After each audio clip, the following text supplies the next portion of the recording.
So, sa problem sa 18, find the crew member who have worked on the flight of aircraft model that has been involved in more than 10 maintenance incidents.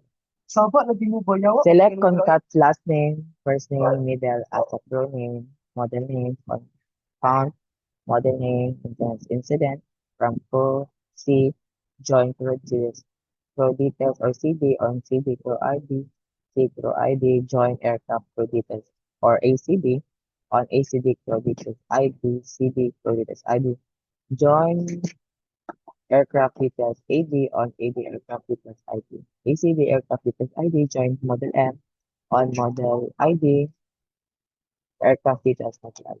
Group by crew detail, group, group by crew name, M model name, having count, in model name ID, divided by 10. So, ikapipaste natin ng code.